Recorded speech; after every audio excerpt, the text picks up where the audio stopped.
Big TV భక్తి సమాచారం WhatsApp ఛానల్లో జాయిన్ అవ్వండి. అన్ని విశేషాలు ఎప్పటికప్పుడు తెలుసుకోండి. భద్రే మహాభద్రకాళి భువనేశ్వరి రుద్రే చండికే జగదీశ్వరి భగవతి కాశీపురేశ్వరి శంకరి భక్త ప్రియంకరి గౌరీ మనోహరి. నమస్కారం గురుగారు. సమస్త సన్మంగళాని భవంతు. శుభమస్తు. గురుగారు, నవరాత్రుల్లో రెండవ రోజు, మరి రెండవ రోజు అమ్మవారి రూపం ఏంటి, ప్రాముఖ్యత ఏంటండి? దాదాపు మనకి 23వ తేదీ మంగళవారం రోజున పరమ ఉన్నతమైనటువంటి, అంటే నవరాత్రులే విశేషమైనవి, అందులో ఇంకా ఉన్నతమైనటువంటి విశేషం కలిగింది రెండవ అవతారము గాయత్రీదేవి అవతారం. ఈ గాయత్రీదేవి అలంకారంలో మనము జ్ఞానాన్ని పొందుకునేటువంటి శుభమైనటువంటి అవతారం. సరస్వతి కదండి అంటారు. సరస్వతి విద్యాప్రదాయిని, గాయత్రి జ్ఞానప్రదాయిని. అంటే భౌతికమైనటువంటి జ్ఞానం వేరు, విద్య వేరు. ఆధ్యాత్మికమైన జ్ఞానాన్ని కలిగించేది, జన్మాంతరంలోని కలిగేటువంటి వృద్ధి కోసము గాయత్రీదేవి ఉపాసన మంచిది. మంత్రానుష్ఠానికే, అంటే మంత్రం యొక్క అనుష్ఠానం చేసుకోవడానికి విపరీతమైనటువంటి శక్తిని కలిగించేది, ఏకాగ్రత కలిగించడానికి ఉపాసన చేయాల్సింది గాయత్రీదేవి. ఈ గాయత్రీదేవిని కనుక ఎంత పూజిస్తే, అందరు గాయత్రీదేవి అంటే ఓం భూర్భువస్సు అనేటువంటి గాయత్రి, అసలు ఆ గాయత్రి మంత్రాన్ని బయట టేప్ రికార్డులలో వాటిలో వినకూడదు. అక్షర దోషం ఉన్నటువంటి, స్వరదోషం ఉన్నటువంటి అసలు గాయత్రి మంత్రాన్ని అసలు వినకూడదు. అది ఎంతో, అసలు మంత్రాల్లో గాయత్రి మంత్రం ఉత్తమమైంది, అంతకు మించిన మంత్రం లేదు. అటువంటి వేదమాత గాయత్రీదేవి ఉన్నటువంటి బీజాక్షర మంత్రాన్ని ఇష్టం వచ్చినట్టుగా మనం చదవడం అనేది అది కరెక్ట్ కాదు. అవును, మనకి టెలిఫోన్ రింగ్ టోన్లలో ఓం భూర్భువస్వః తత్సవితుర్వరేణ్యం అలాంటివి అసలు అపశబ్దం. అది అపశబ్దం అనేటువంటి మాట విన్నా రాక్షస స్థితి మనకు ఏర్పడుతుంది. కాబట్టి అటువంటి మంత్రాన్ని ఎట్టి చదవకూడదానికి ఏదో మంచి ఫ్లోలో వచ్చేసింది, మనకి మోడీ గారు ఎక్కడికి వెళ్తే అక్కడ అందరూ చదువుతున్నారు, జపానుడు చదివాడు. అరే వాళ్ళు సనాతన ధర్మం తెలియదు వాళ్ళకి, తెలిసి మనం చేసే పని అవుతుంది. మరి జపానుడు పాములు తింటాడు, నువ్వు తింటావా పాములు? జపానుడు కప్పులు డైరెక్ట్ కప్పలు వేసుకొని కప్పలు తింటావా నువ్వు? తినలేదు. కాబట్టి వాడిని ఏదో అనుసరి, వాడికి వాడి వాతావరణంలో వాడి పదార్థాలు వాడు తింటాడు.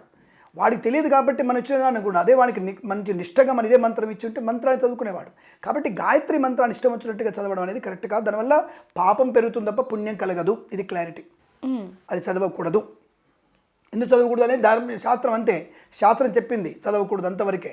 ఎందుకు అనేది అక్కడ అవసరం లేదు. ఇప్పుడు అమ్మకి నమస్కారం చేయాలి, ఎందుకంటే ఏం చెప్తావు సమాధానం? అరే అమ్మకి నమస్కారం చేయాలంటావు, మాతాపితృ సంబంధైవ మన నమస్కారం ఏముంది. ఎందుకు అంటే అది శాసనం. అమ్మకి నాన్న నమస్కారం చేయాలి, తదదు శాసనం, దానికి ఇంకో మార్గం లేదు అని చెప్తుంది ధర్మం అనేది. అలాగే గాయత్రి మంత్రాన్ని ఇష్టం వచ్చినట్టుగా చదవకండి. అసలు ఈ సంగీతంలో ఉన్నటువంటి గాయత్రి మంత్రం అది వినడం కూడా సమస్తమైనటువంటి దోషాన్ని కలిగిస్తుంది. ఆ విషయం గురించి అటువంటి గాయత్రి మాత యొక్క మనకి ఈ యొక్క అవతారంగా చెప్పబడింది. ఈరోజు మన జ్ఞానాన్ని పెంచుకోవడానికి ఏ మంత్రం ఏం చదువుకోవాలి? గాయత్రి అష్టోత్తరం చదువుకోవచ్చు కదా, అదే ఫలితం కదా. ఇప్పుడు ఒక పని చేసేవాడికి ఒక బాధ్యత చెప్పాం. కలెక్టర్ చేసే పనులు కలెక్టర్ చేయాలి, బంట్రోజు చేసే పనులు బంట్రోజు చేయాలి. ఇది కదా విశేషం. బంట్రోజు కూడా కలెక్టర్ పని చేస్తా అంటే కలెక్టర్ గారు ఎందుకు? అవును. కాబట్టి ఎవరు చేయాల్సిన పని వారు చేయాలి. కాబట్టి నువ్వు అష్టోత్తరం చదువుకో. గాయత్రి ఉపాసన ఉన్నవాడు మంచిగా స్వరయుక్తంగా చదివేవాడు చదవండి ఎవరైనా సరే. కానీ రానివాడు, స్వరయుక్తంగా రానివాడు తప్పకుండా మీరు శ్లోక పారాయణం చేసుకోండి. ఏ శ్లోకం చేయాలి? గాయత్రి అష్టోత్తరం ఉంటుంది. ఆ గాయత్రి అష్టోత్తరాన్ని అద్భుతంగా చదవండి ఆ రోజు. ఈ అమ్మవారికి ఈ రోజున ఎలాంటి పూజలు చేయాలంటే, అమ్మవారికి వాళ్ళ తప్పకుండా కలశంలో మన అమ్మవారిని ఆహ్వానం చేసుకున్నాం కాబట్టి చక్కగా ఈరోజు మనము తప్పనిసరిగా మనకి ఎర్ర మందార పూలతో, ఎర్ర గులాబీలతో అమ్మవారిని అర్చన చేయాలి. ఎర్ర మందారతో పూజ చేయాలి. అలాగే గాయత్రి అమ్మవారికి సంపెంగ పూలు చాలా ఇష్టం. ఈ సంపెంగి పూలతో అమ్మవారిని పూజించే ప్రయత్నం చేయాలి. అష్టోత్తరం ద్వారా చేస్తారు. శ్రీసూక్త విధానంగా ఏ మంత్రాలతో పూజ అంటే శ్రీసూక్త విధానంగా పంతులు గారు వచ్చి శ్రీసూక్త విధానంతో పూజ చేస్తారు, శ్రీచక్రార్చన చేస్తారు. అలాగే ఈరోజు అమ్మవారికి తప్పనిసరిగా మీరు కుంకుమ నీళ్ళతో అభిషేకం చేయాలి. కుంకుమ జలముతో, తప్పకుండా కుంకుమ జలంతో. అలాగే కుంకుమ అనగానే ఇవాళ రేపు మనము ఈ హోలీ పండుగ ఆడుకునేటువంటి కుంకుమలు తేకండి. పసుపురు దంచినవి, దాంట్లో సున్నము కలిపి తప్పకుండా అటువంటి తయారు చేసుకున్నవి సుగంధభరితమైనటువంటి పదార్థమే అది కుంకుమ అవుతుంది తప్ప ఇష్టం వచ్చింది కుంకుమ కాదు. కాబట్టి ఆ కుంకుమ ద్రవ్యముతో నీళ్ళలో కలిపి అమ్మవారికి అభిషేకం చేసి పంచామృతములతో అమ్మవారికి అభిషేకం చేసుకోవడం.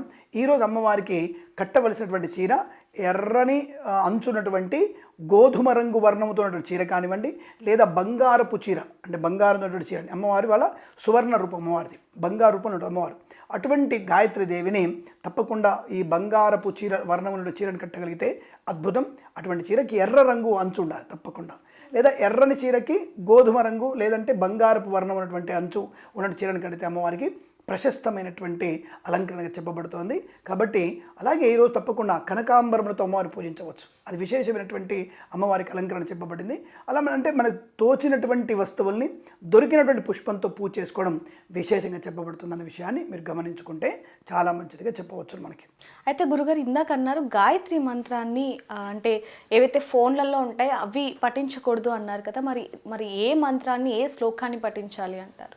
లలిత అమ్మవారి స్తోత్రాలు ఉంటాయి. నచ్చినటువంటి లలితా స్తోత్రంలో అరుణాం కరుణాతరంగితాక్షీం ధృతపాశాంకుశ పుష్పబాణచాపాం అలాంటి శ్లోకం కానివ్వండి, లేదా ఇంకేదైనా శ్లోకం. ఇప్పుడు మనకి ఐగిరి నందిని శ్లోకాలు ఉన్నాయి, అవి శ్లోకోక్తమైనవి అవన్నీ. ఐగిరి నందిని నందితమేదిని విశ్వ వినోదిని నందినుతే అది పెట్టుకోండి.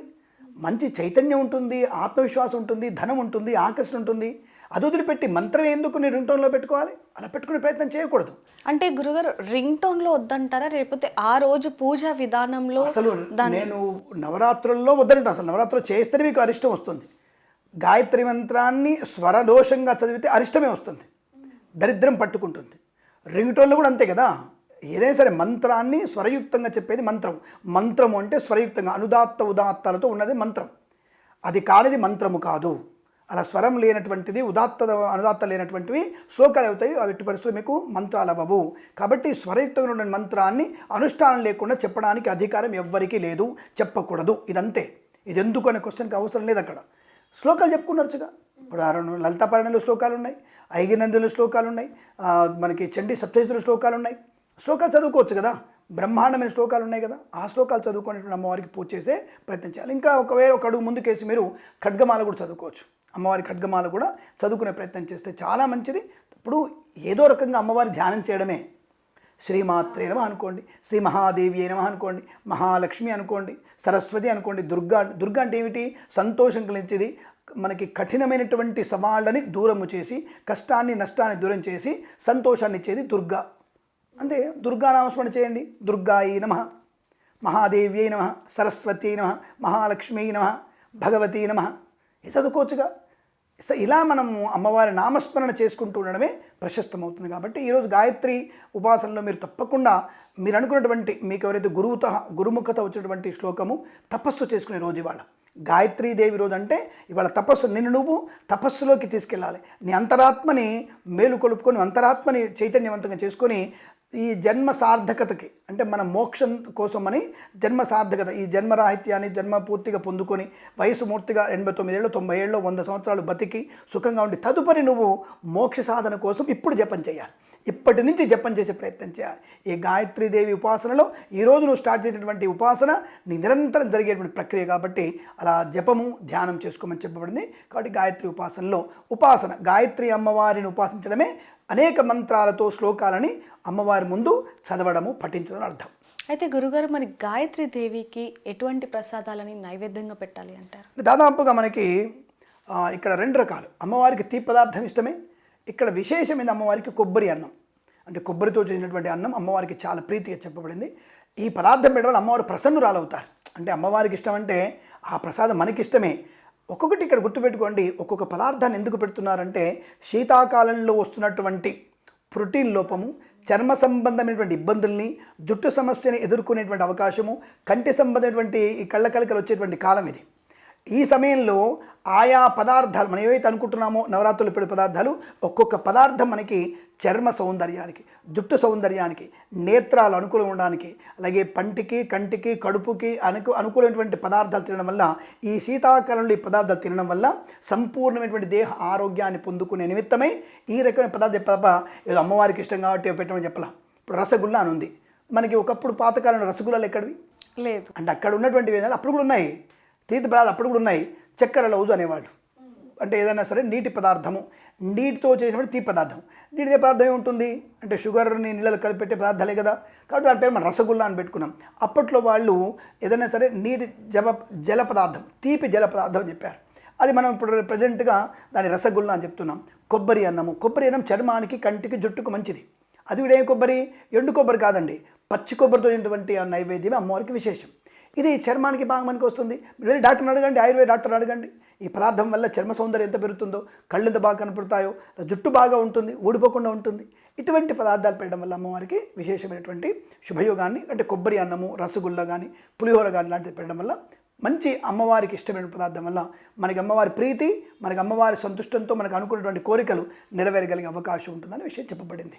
ధన్యవాదాలు గురుగారు. శుభం, ఆనంద సిద్ధిరస్తు. For more videos like this, subscribe Big TV channel.